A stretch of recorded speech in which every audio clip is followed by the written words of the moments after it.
Hey, so I love animation. I grew up in the early era of Cartoon Network, right as it was launching and starting to get its feet wet. And I just remember from a very young age just being constantly entertained by it. I've waited for a while to do a series like this because I feel like there are other people out there on YouTube who do a fantastic job kind of walking down memory lane with animation, cartoons, all of that. A couple ones I love to follow are people like Toonrific Tariq, who was once featured on this channel years ago, and people like LS Mark or Dust Till Sean. There's plenty of others that I'm sure I'm forgetting about, but my point is, a lot of them cover cartoons that originated in the 2000s. They might dabble into the 90s a little bit, but for the most part, they cover a lot of 2000s and onward shows because that's what they were raised on. But I realized that at least a lot of the creators I follow, none of them really talk about Hanna-Barbera in depth. Sure, we get Scooby-Doo recognition and discussions on Scooby-Doo and its various entities, but rarely do we really dive into the vault. And so that's what I want to do with this series that I'm calling What the Hanna-Barbera.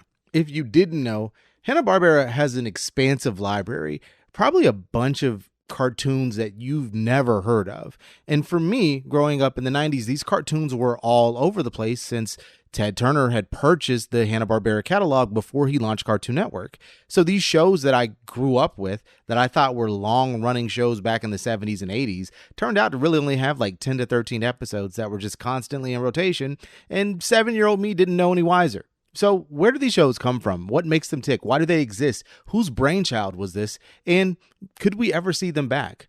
I think it's always fun to walk down memory lane, with the idea that I'm a little bit biased for nostalgia, and really explore these cartoons and series a little bit more. When I'm witches, baby, I like go out of my head. I just can't get enough. I just can't get enough. All the things you're doing to me, And everything you said even. I just can't get enough. I just can't get enough. We slip and slide as we fall in love. And I just can't seem to get enough. I just can't get enough. I just can't get enough. In the 1980s, Ted Turner's Turner Broadcasting Network had begun to really expand its empire, created the Cable News Network in 1980, attempted to create a cable music channel that would eventually give rise to the likes of VH1, and attempted to purchase CBS. When his CBS acquisition didn't come through, Ted Turner turned his sights on other forms of media, purchasing Metro Goldwyn Mayer Studios in 1986, which included the likes of Fleischer Studios, home of Popeye the Sailor, Betty Boop, and the original Superman cartoons. In 1991, the Turner Broadcasting System would expand its catalog even further by purchasing both Hanna-Barbera and Ruby Spears Animation Studios, along with several others that I'm not really going to get into right now. When Turner launched the Cartoon Network in 1992, they filled the network time slots with those shows and cartoons from their recently purchased catalogs, with one of the most prominently featured being the Hanna-Barbera collection. I don't know why I've turned to my radio voice. It tends to happen when I'm reading off of a script, so I'll try to avoid that, but I'm going to go off script a lot, so it works out. Anyway, as I mentioned in the intro, I didn't realize how much Hanna-Barbera media I grew up on. Of course, you got your stalwarts, the Scooby-Doo franchise being the biggest hit, but also major heavyweights like Tom and Jerry, the Flintstones, and Yogi Bear. But Hanna-Barbera had a knack for cranking out some of the most random, hit-or-miss programming you will ever find in animation. That's what I want to explore today and throughout this series, because I grew up thinking these were well-known cartoons that were classics in their own day. That Laugh Olympics was this household name, something that my older brother and sister obviously watched during their childhoods, that my younger aunties and uncles could tell me all about when they were watching Hong Kong Phooey growing up. None of the people mentioned above know any damn thing about it. My aunts might. One of my uncles might. But anyway, that's besides the point. These are shows that barely ran for a season back in their day. Yet, they're imprinted on my brain. And today, I want to talk about one in particular that has always mystified me, because I used to get so annoyed when it came on.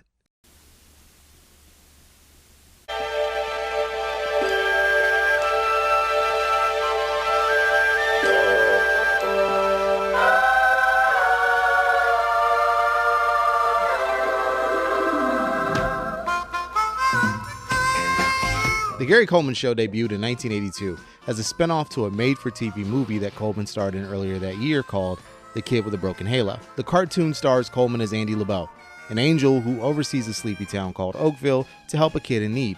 Andy's supervised by Angelica, a sassy, no-nonsense redhead who is on this boy like white is on rice, not letting him rest for even a second. The main villain of the show is a demon named Hornswoggle, who interferes with Andy's deeds for no reason other to be an asshole. But I guess that's why he's a demon. Andy is the only person who can see Hornswoggle, so anytime Hornswoggle shows up causing trouble, which is pretty much every episode, any attempt Andy makes to try and show Hornswoggle to Angie really results in her not believing him or thinking they're just trying to get out of his duties. There are other characters in the show, but we're going to come back to them in a second. The big question I want to ask is, why did the Gary Coleman Show exist? After all, by the time the show aired in 1982, Coleman was on the other side of his fame, right? He had long since peaked, and one could even say that there was a bit of Coleman overload by this point in time. You know what? Let me actually stop there, because folks who are on the younger side really may not know anything about Gary Coleman. Who exactly was Gary Coleman, and why was he big enough to get his own cartoon show? Now the world don't move to the beat of just one drum. What might be right for you may not be right. Gary Coleman was a child actor, most famous for his role in the sitcom Different Strokes, which was a show about two young black boys from Harlem named Arnold and Willis, who were taken in by a wealthy millionaire named Philip Drummond who lived on Park Avenue. Phillips decides to adopt the boys after the passing of their mother, who was his former housekeeper. The show aired from 1978 to 1985 and starred Gary Coleman alongside Celebrity Big Brother Season 3 fourth place finisher and Rob King, Todd Bridges. What you talk about Willis, Todd? I know you hate that. You had to say that. I sadly vote to evict you. No problem. I'm good. It's official, Todd. You are evicted from the Big Brother house. Love you too. Stay safe, please. Conrad Bain, Charlotte Ray, Mary Jo Catlett were also co-stars, with the theme song written by the father of the man who fumbled Paula Patton. The show was immensely popular, and Janet Jackson even joined the show sometime around season 3. This is, of course, well before the peak of her career, but it's just interesting to know. Different Strokes early on was a mix of your standard sitcom, Growing Up, or Fish Out of Water episodes, with a cast that naturally plays well off each other. Later in the show's run, they became known for their very special episodes, like the one on Stranger Danger called The Bicycle Man, prejudices around intellectual disabilities, like A Special Friend. Oh yeah, and the throat goat telling you not to do drugs. I'm throwing in some bad jokes here or there, but this is a show that was pretty well respected and really not afraid to tackle issues of race or child endangerment and assault. It tackled eating disorders and a whole lot more. Coleman himself became a star through this show, known for his diminutive stature. Took me 4 takes to say that, by the way. Quick wit and his catchphrase. What you talking about, Willis?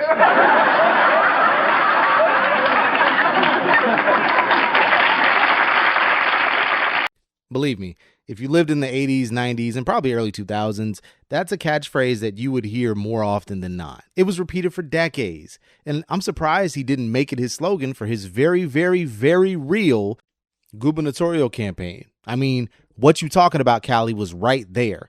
That is an actual thing. He ran for governor. He was like one of 135 candidates in a recall election. It was crazy. This is the very same election that Arnold Schwarzenegger won, by the way. Gary Coleman came in 8th place. Anyway, Coleman was later seen on The Jeffersons and Good Times. He would win an NAACP Image Award for his role in the television film The Kid from Left Field and made his feature film debut in 1981's On the Right Track. Gary Coleman wasn't the A-list star. I wasn't around for the early 80s, so I can't tell you whether or not he was an actual A-list star, but he was certainly one of the most recognizable. Unfortunately, Different Strokes would come to an end in 1986, and many of the actors would struggle to find work afterward. Coleman was mainly regulated some one-off jokes about his time on the show or about his stature, which was brought on by medications that were used to treat his kidney disease that he suffered from at a very early age. He was able to pivot to voice acting in his adult years, with 2 of his most notable roles coming as Kenny Foulmouth in The Curse of Monkey Island and a recurring character on the cartoon Waynehead. That's my shit. But The Gary Coleman Show was one of his first stints at such a pivot. Celebrities having their own cartoon show is nothing new. I mean, in the 80s and 90s, it was one of the biggest crazes out there. We saw Hulk Hogan's Rockin' Wrestling. Mr. T had his own show. Chuck Norris had a show. But The Gary Coleman Show was a little bit different in the sense that Gary Coleman was not playing himself. The show was named after him, but he wasn't the main character. Instead, as we mentioned, it was Andy LeBeau. And Andy was an angel that seemed to oversee only the town of Oakville. The show only lasted for 13 episodes from September to December of the same year and featured the same formula for pretty much every episode. Gary would be looking over Oakville or sleeping. Angelica would wake him up and tell him that he needs to get to work. He would spot some kind of issue or concern that was happening with one of the kids in town, and then he would fly down, take his halo off of his head, and suddenly become visible to where the kids could see them. And oh boy, I realized I didn't explain this part. See, Andy also cannot be seen by the kids if he's in angel form. If he takes his halo off and he's visible, then the kids can see them. Nobody in this neighborhood knows where this kid comes from. They don't know where he lives. And really the only kid to question him about it is Lydia, the neighborhood rich girl. Everybody else doesn't really seem to notice Andy come and go. She doesn't really either, but she does comment like once or twice in the series how he just kind of pops out of nowhere. Anyway, speaking of the neighborhood kids, maybe we should talk about some of them.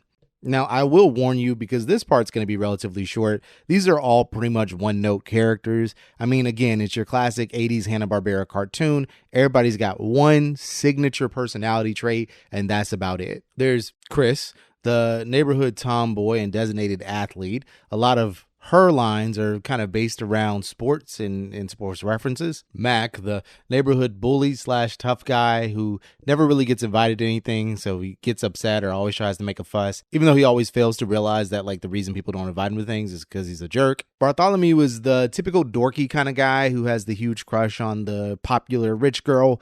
He wants Lydia to notice him desperately, and pretty much his character arc through every episode is trying to get Lydia to notice him or really impress her in some way. That's usually how he ends up getting into some kind of trouble. Usually egged on by Hornswoggle, but we'll save that for when we talk about Hornswoggle in a second. There's also Haggle, who's like the neighborhood cool kid. He speaks in rhymes. I'm going to be honest with you. This is the one character I did not remember until I went back and rewatched the show. Like, he is not in my memory of this show whatsoever. Everybody else is, like Tina and Spence. Spence is the nerdy archetype guy. He's the smart guy who always comes up with creative, like technical little solutions to their problems, but it's like 1980s, so we're talking about tech in that manner. And Tina is the little girl who crushes on Andy, like will not stop talking about Andy. Like every thought of hers is how she can get with Andy and dance with Andy and whatever. But like, you know, she's a little girl, so it's supposed to be cute, right? You know, all that good stuff. If you haven't picked it up yet, one of the themes that you're going to see a lot with these Hanna-Barbera shows, especially these one-offs, is that the characters have their templates, right? They have their templates and they just kind of insert that template into each show. That's kind of the formula for Saturday morning cartoons at this time. That's also why it was kind of trending downward and people weren't really like invested in cartoons. Like kids weren't really as invested in cartoons anymore. Of course, Saturday morning cartoons were still a thing, but you kind of always had the same cut and paste template. And when the Cartoon Network came around 10 years later and Cartoon started up and eventually Nick would do the Nicktoons, you would see more variety and characters being fleshed out more, even if you don't quite get to the level of like storytelling of like an Adventure Time or Steven Universe for another 20 years. But then last but not least, there's Hornswoggle. And Hornswoggle is the main villain that I talked about a little bit earlier, being that he's a demon that only Andy can see. The joke is that Hornswoggle always takes on some kind of character of the day persona in front of the kids. So he's doing literally what Andy's doing, but from the opposite method. So for example, there's an episode where one of the older ladies in the neighborhood bakes cookies for the kids. They have some of the cookies. They're like talking all about it when she starts crying, saying that she has a new apartment and she can't get her stuff moved and she can't figure out how to move it. And so Lydia, the rich girl, offers to pay for movers and she says, I'm not going to do charity. And, you know, she goes on about her day. Well, this turns into an episode where the kids all get together to move her stuff and Lydia hires a moving company. And who is the moving company's driver? It's Hornswoggle. And that was the formula. There's another episode where Lydia has a pool party and she invites all the kids to come. They all get in there, but Hornswoggle, for whatever reason, is serving as her butler. And because Lydia is rich and shallow, I guess, she doesn't realize that this butler is somebody she's never met before. But that butler is essentially sabotaging the kids by telling them to do really dumb things. Like Bartholomew laments about how Lydia's not even paying attention to him. And so Hornswoggle's like, oh, why don't you jump off the deep end? Which he doesn't really do that. So now, mind you, I'm not complaining about this.